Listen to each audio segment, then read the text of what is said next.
We are live in California all this week because this state of California, a state that I truly love. I grew up in the Pacific Northwest, and I've always wanted to live in the state of California. There's no way I could live in California. Well, there's a lot of reasons I could live in California. I don't think they'd have me. But one of the other reasons is you can't afford to do business in California. And it is a microcosm of what is happening in our country. The problems are clear to anyone who wants to look. And so are the solutions, quite frankly. The enemy to our Constitution is the progressive movement. Stop arguing about Republicans and Democrats. It's not about Republicans and Democrats. It's the progressive movement.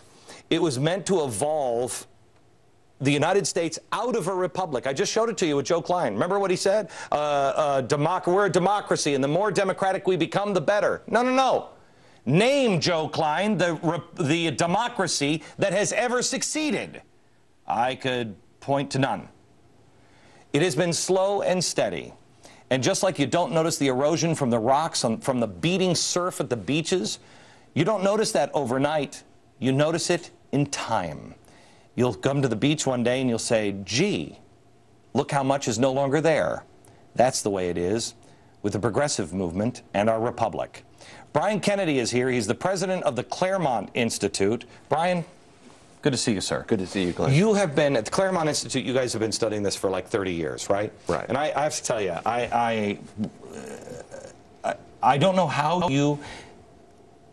your head didn't explode for all of these years, because when I figured it out a couple of years ago, I started looking into it, and it's so clear. And the lies and the distortion and the way it has permeated everything in our society is truly terrifying. Is it not? Absolutely. I mean, you really see that the progressives, they really did see that the Constitution was obsolete. They believed it was obsolete. They still do. They were going to make it obsolete. And if you look at California progressives from 100 years ago, Governor Hiram Johnson, but if you look at Woodrow Wilson, Herbert Crowley, John Dewey, you can draw a straight line intellectually from them 100 years ago to John Dewey, Barack Obama today. Okay, Hiram Johnson, most people, I mean, I don't even know who Hiram Johnson is. He was a governor He was governor of California back in 1911. Okay. He instituted the civil service, which would eventually morph into the public employee unions. He said, as a progressive, he was one of the leading on the state level politicians there was. He was eventually the vice presidential nominee of the Progressive Party. He was a founder of the Progressive Party, and he was a Republican. So you're absolutely right. This is not a Republican-Democrat thing. The Republicans were as progressive as the Democrats. Hang on, hold on just a second. Do we have the Meghan McCain? Do we have that audio? That video? Meghan McCain, I played it on radio today. We have to play it.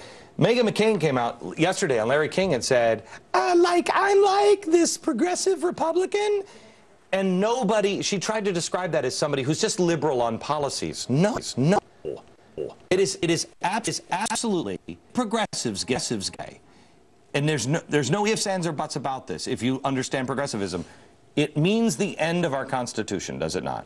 Well, we're living almost in a post-constitutional age today. There is little respect for the Constitution. I know. And if you're going to save America, I mean, we at the Claremont Institute believe that free government can be lost. In the great history of the world, countries like ours don't survive. And that you need a core group of people who are devoted to the Constitution that will stand as a bulwark against progressivism.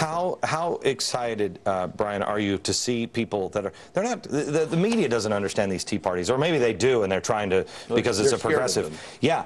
But it's not about really anything other than small government, reasonable spending, low taxes, and follow the Constitution. People in their gut, they know. Right.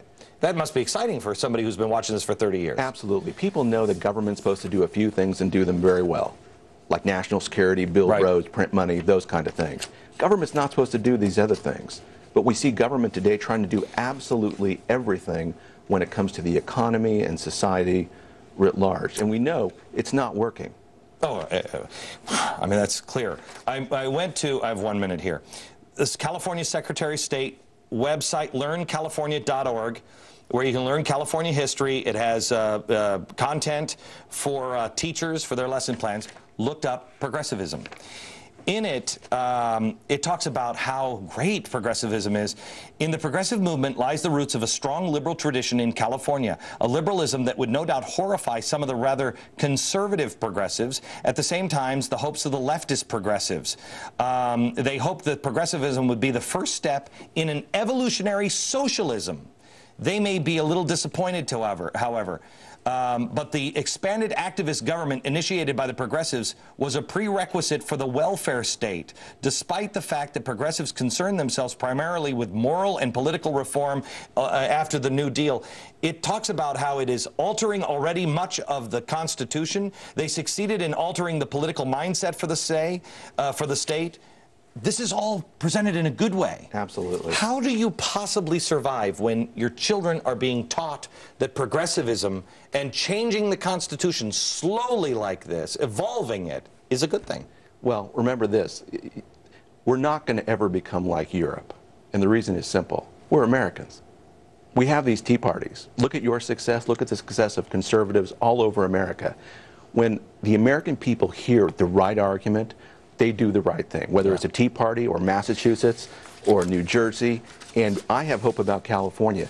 You can win California back. And if you ever won California back for the conservative movement, you would change America. Brian, thank you very much. Appreciate it. Thank you. All right.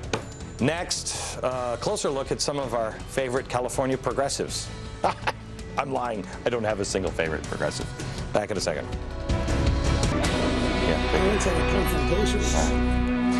California has become quite a hotbed for all kinds of radicals, communists, socialists, all in the 1960s, but they were here before, progressives. Now eco-terrorists, they're here. You have the Panthers formed here.